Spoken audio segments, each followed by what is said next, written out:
Hello hi friends, welcome back to our channel. So ಇಷ್ಟು ದಿನ ಪ್ರಶ್ನೆ ಪತ್ರಿಕೆಗಳು ಅದನ್ನೆಲ್ಲ ನಾವು ಶೇರ್ ಮಾಡಿ ಆಯಿತು. ಈಗ ನಾವು ಬ್ರಿಡ್ಜ್ ಕೋರ್ಸ್ ಅಂಕಗಳನ್ನು ನಾವು ಯಾವ ರೀತಿಯಾಗಿ ನಾವು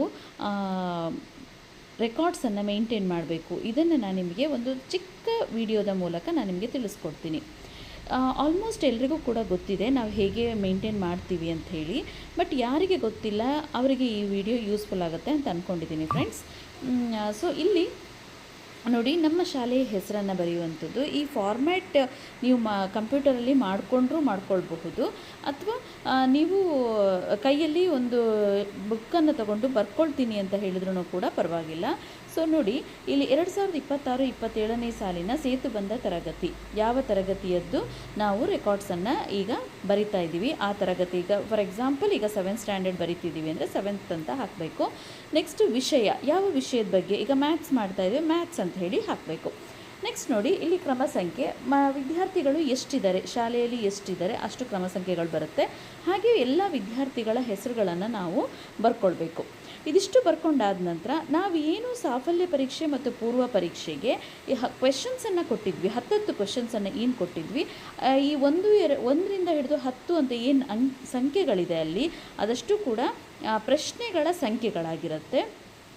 ಸೊ ಇಲ್ಲಿ ವಿದ್ಯಾರ್ಥಿಗಳ ಹೆಸರು ಆದ ತಕ್ಷಣವೇ ನೀವು ಇಲ್ಲೊಂದು ಚಿಕ್ಕ ಕಾಲಮನ್ನು ನೋಡ್ತಾ ಇದ್ದೀರಾ. ಅದರಲ್ಲಿ 2 ಹೆಸರುಗಳನ್ನು ನೋಡ್ಬೋದು, ಪೂರ್ವ ಪರೀಕ್ಷೆ, ಸಾಫಲ್ಯ ಪರೀಕ್ಷೆ ನೋಡ್ತಾ ಇದ್ದೀರಾ ಅಂದ್ಕೊಳ್ತೀನಿ. ಒಂದು ವಿದ್ಯಾರ್ಥಿಯ ಹೆಸರಿನ ಕಾಲಮಲ್ಲಿ ಪೂರ್ವ ಪರೀಕ್ಷೆ ಹಾಗೂ ಸಾಫಲ್ಯ ಪರೀಕ್ಷೆ 2 ಸಬ್ ಕಾಲಮನ್ನು ನಾವು ರೆಡಿ ಮಾಡಬೇಕು.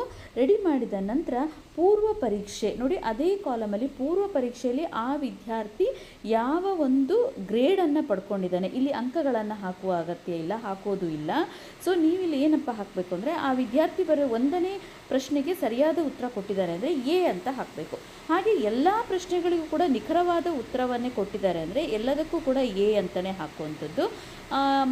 ಅಕಸ್ಮಾತ್ ಯಾವುದಾದ್ರೂ ಒಂದು ಪ್ರಶ್ನೆಗೆ ಅಲ್ಲಿ ಬಿ ಅಂತ ಬಂದರೂ ಕೂಡ ಆ ವಿದ್ಯಾರ್ಥಿಗೆ ಸಾಫಲ್ಯ ಪರೀಕ್ಷೆಯನ್ನು ನಾವು ಮಾಡಬೇಕು.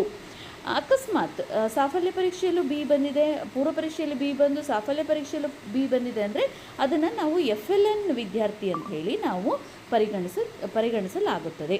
ಸೊ ಇದಿಷ್ಟು ಕೂಡ ಮಾಹಿತಿ. ಈಗ ನಾನು ಒಂದು ಎಕ್ಸಾಂಪಲ್ ಏನು ಕೊಟ್ಟೆ, ಪ್ರತಿಯೊಂದು ವಿದ್ಯಾರ್ಥಿಗಳು ಕೂಡ ಪೂರ್ವ ಪರೀಕ್ಷೆಯ ಗ್ರೇಡನ್ನು ಹಾಗೂ ಸಾಫಲ್ಯ ಪರೀಕ್ಷೆಯ ಗ್ರೇಡನ್ನು ಹಾಕಬೇಕು. ಪೂರ್ವ ಪರೀಕ್ಷೆಯ ಗ್ರೇಡ್ ಏನಾದರೂ ಎಲ್ಲ ಕ್ವೆಶನ್ಸಲ್ಲೂ ಕೂಡ ಎ ಬಂದಿದ್ದರೆ ಸಾಫಲ್ಯ ಪರೀಕ್ಷೆಯನ್ನು ಮಾಡುವ ಅವಶ್ಯಕತೆ ಇರೋದಿಲ್ಲ. ಸೊ ಇದನ್ನು ನಾನು ಕ್ಲಿಯರಾಗಿ ನಿಮ್ಮ ಜೊತೆ ಶೇರ್ ಮಾಡ್ತಾ ಇದ್ದೀನಿ ಫ್ರೆಂಡ್ಸ್. ಇನ್ನೇನಾದರೂ ನಿಮಗೆ ಡೌಟ್ಸ್ ಇದ್ದರೆ ಪ್ಲೀಸ್ ನನ್ನ ಕಮೆಂಟ್ ಸೆಕ್ಷನಲ್ಲಿ ತಿಳಿಸಿ ಅಂತ ಹೇಳ್ತೀನಿ. ಸೊ ಇದೊಂದು ಚಿಕ್ಕದಾದಂತಹ ಒಂದು ವಿಡಿಯೋ ಆಗಿತ್ತು. ಈ ವಿಡಿಯೋ ನಿಮಗೆ ಹೆಲ್ಪ್ಫುಲ್ ಆಗಿದೆ ಅಂತ ಅಂದ್ಕೊಳ್ತೀನಿ, ಯಾರಿಗೆ ಗೊತ್ತಿರಲಿಲ್ಲ ಅವರಿಗೆ. ಸೊ